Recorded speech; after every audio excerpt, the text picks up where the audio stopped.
안녕하세요. 부자 오빠입니다. 저는 개인적으로 편견을 굉장히 싫어하는 사람인데, 만약에 누군가, 칼은 무조건 위험한 거다.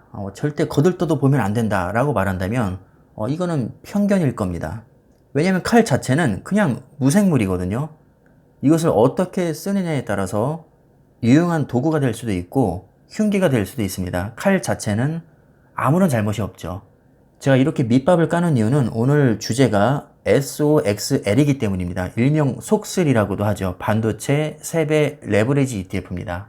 자, 일단 반도체 전망이 밝다는 것은 옆 동네 꼬꼬마들도 다 아는 사실입니다. 그럼 주저할 필요가 없겠죠. 투자를 하는 게 좋습니다. 자, 근데 막상 투자를 하려니까 선택지가 너무 많다는 거죠. 개별 종목도 있고 ETF도 있습니다. 그리고 심지어 레버리지도 있습니다.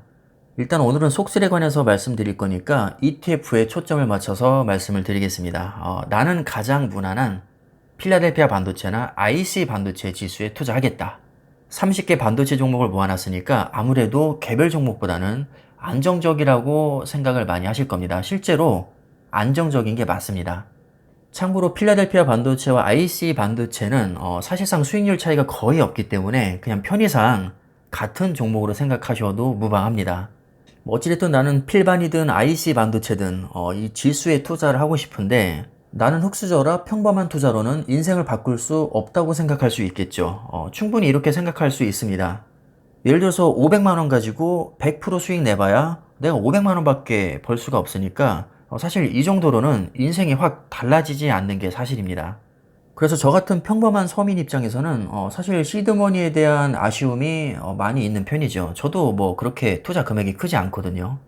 이럴 때 우리가 정면 돌파하는 방법이 바로 대출인데 저는 개인적으로 대출에 약간 알러지 반응이 있는 사람입니다. 대출을 정말 싫어합니다.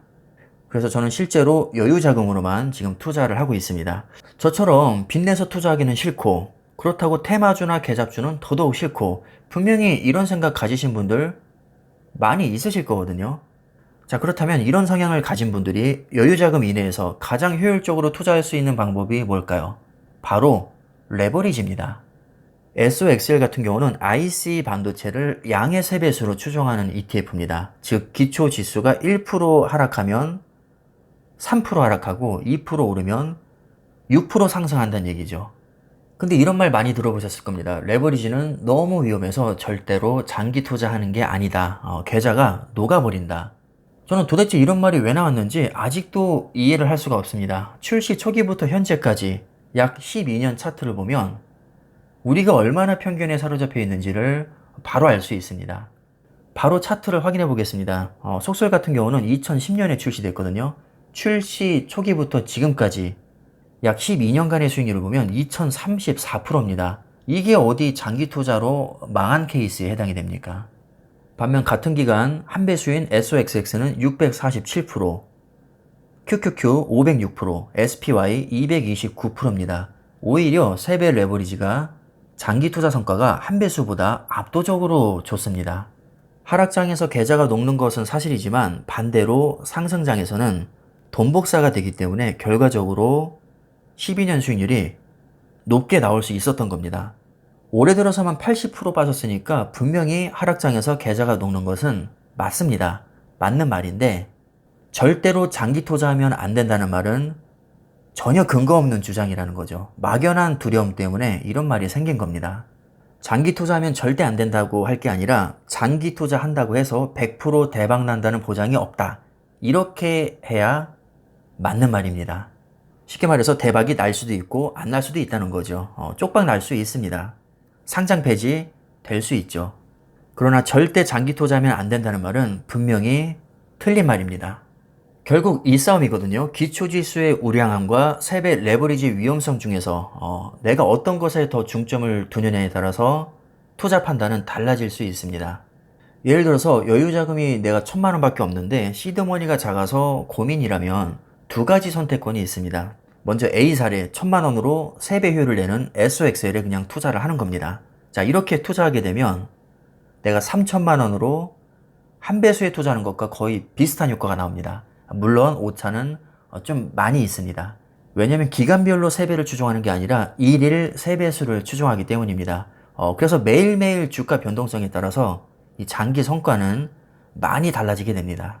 세배 레버리지, 물론 리스크와 변동성이 큰 것은 사실이지만 최악의 경우 여유자금 1000만 원만 날리면 끝입니다. 그나마 불행 중 다행이라고 할 수 있죠. 자, 이번엔 비사례를 보겠습니다. 내가 2천만 원을 대출받아서 총 3천만 원으로 한 배수 SOXX에 투자를 합니다. 아마 이런 생각을 가지고 있겠죠. 세 배수는 선 넘었다. 이게 너무 위험하니까 나는 상대적으로 안전한 한 배수가 아무리 생각해도 더 나은 것 같다. 근데 문제는 2천만 원을 대출 받았다는 겁니다. 왜냐면 1000만 원으로 세 배수에 투자하는 사람과 동일한 효율을 내야 되니까 가정을 이렇게 할 수밖에 없습니다. 그래서 결과적으로 2천만 원을 추가 대출 받아서 총 3천만 원으로 한 배수에 투자를 한다고 가정을 하면 과연 이게 안전한 투자일까요? 제가 볼 땐 도찐 개찐인 것 같습니다. 최악의 경우 한 배수도 나락할 수 있거든요. 상장 폐지 될 수 있습니다. 당연히 원금 3천만 원 다 날릴 수 있죠. 애플도 망할 수 있고 미국도 망할 수 있습니다. 가능성이 제로라고 그 누구도 얘기할 수 없습니다. 그러니까 위험한 것은 매한가지라는 겁니다. 상대적으로 차이가 있을 뿐이죠. 그래서 제가 내린 결론은 이겁니다. 촌스럽게 레버리지를 무조건 삐딱한 시선으로만 볼 게 아니라 장단점을 충분히 인지한 후에 본인의 주관에 따라서 투자 결정을 하면 됩니다. 정기 예적금만 하는 사람 입장에서는 그냥 주식 자체가 도박으로 보일 수도 있습니다. SPY도 당연히 도박이라고 생각할 수 있죠. 더 웃긴 건 뭐냐면 SPY만 투자하는 사람 입장에서는 QQQ도 도박으로 보일 수 있다는 겁니다. QQQ 투자자 입장에서는 QLD도 도박으로 보일 수 있고 QLD 투자자 입장에서는 TQQQ도 도박으로 보일 수가 있습니다. 자기 기준에서 조금만 엇나가도 도박 취급하는 거죠. 자, 그렇다면 도대체 누구 말이 맞는 거고 뭐가 국제 표준입니까? 표준 따위는 없습니다. 본인 마음입니다. 뭐 속쓰리나 TQ 투자한다고 하면 주변에서 개거품 불고 오버들을 많이 하는데 이런 오지랖은 무시하시고 본인 주관대로 배짱 있게 투자하시면 됩니다. 단 무리한 비투는 절대 금물입니다. 반드시 여유자금으로 분할 매수하시는 게 좋습니다. 가능하다면 현금 보유도 일정 부분 유지하면서 하는 게 좋겠죠. 그래야 하락장에서 물타기를 할 수가 있습니다. 댓글을 보니까 은근히 속술에 투자하시는 분들이 많으신 것 같더라고요. 그래서 제가 가끔씩은 응원하는 마음으로 긍정적인 영상도 올리고 있습니다. 저도 실제로 속술에 투자하고 있고 뭐 TQ에도 투자하고 있고요.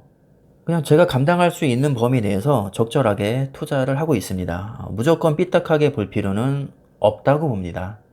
자, 그럼 이번 영상은 여기까지 하겠습니다. 감사합니다.